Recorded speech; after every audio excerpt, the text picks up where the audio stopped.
حال یزید اور عذاب شدید۔ لکھا ہے کہ جب یزید پلید رسول پاک صلی اللہ علیہ وآلہ وسلم کی اولاد شریف کی تباہی کر چکا تو اس بہت بڑے درجہ کے گناہ کے بدلے اس کا دل سیاہ ہو گیا اور خدا کا خوف اس کے دل سے نکل گیا۔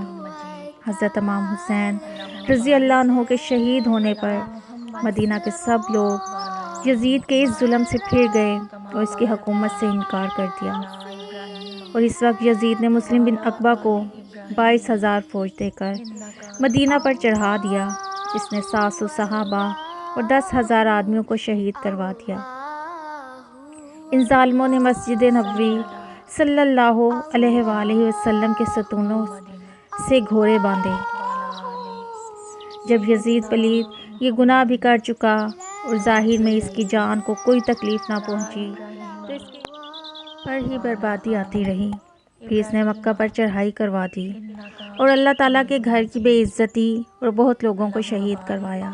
پھر ظالم مردود نے شریعت محمدی میں دخل دینا شروع کر دیا۔ نماز، روزہ، حج، زکوٰۃ وغیرہ عبادتوں کو مٹانے لگا، شراب پینا، زنا کرنا اور بھائی بہنوں کا نکاح درست بتلانے لگا اور کفر کی باتوں میں پھنسا رہا۔ شہید اعظم حضرت امام حسین رضی اللہ عنہ کی شہادت کے بعد بعض کے نزدیک 1 اور بعض کے نزدیک 3 سال اور 7 مہینے ظلم و ستم اور بددینی کی حکومت کر کے آخر ایک دن اس کی جان نکل گئی اور ہمیشہ ہمیشہ کے لیے اپنی بدنامی چھوڑ گیا۔ اور اللہ تعالیٰ کی یہ عجیب قدرت ہوئی کہ جس دن اس نے کعبہ شریف کی بے ادبی کی تھی، اسی دن اس پر موت کا پتھر آ کر پڑا۔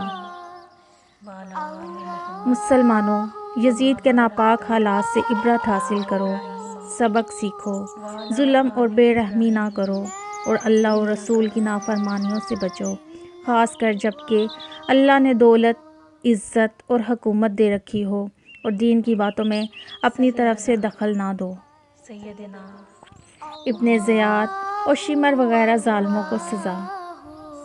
لکھا ہے کہ عبداللہ ابن زیاد اور عمر بن سعد اور ابن اشد اور شمر وغیرہ جو بھی ظالم حضرت امام حسین رضی اللہ عنہ کے قاتل دشمن اور یزیدی فوج کے افسر تھے، اور جو لوگ بھی لڑائی میں شریک تھے، سب کے سب بے شمار خرابیاں اور تکلیفیں اٹھا کر قتل ہوئے اور ان کی لاشوں پر گھوڑے دوڑائے گئے۔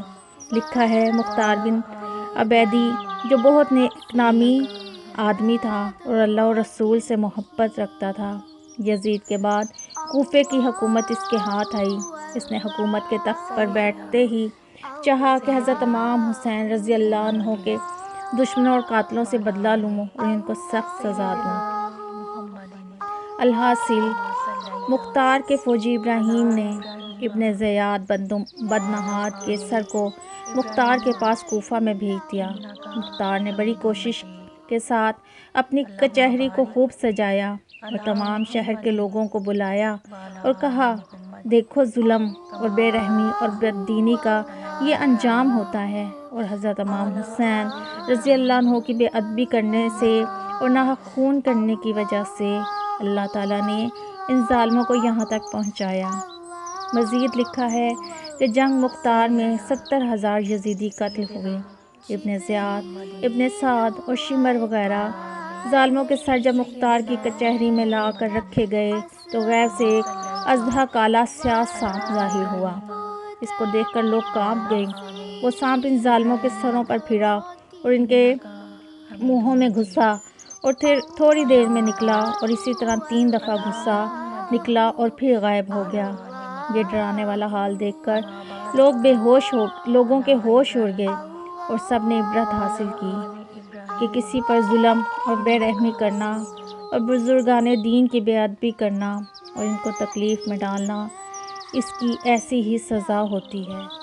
صلی علی سیدنا محمد وعلی آل سیدنا محمد کما صلیت علی ابراہیم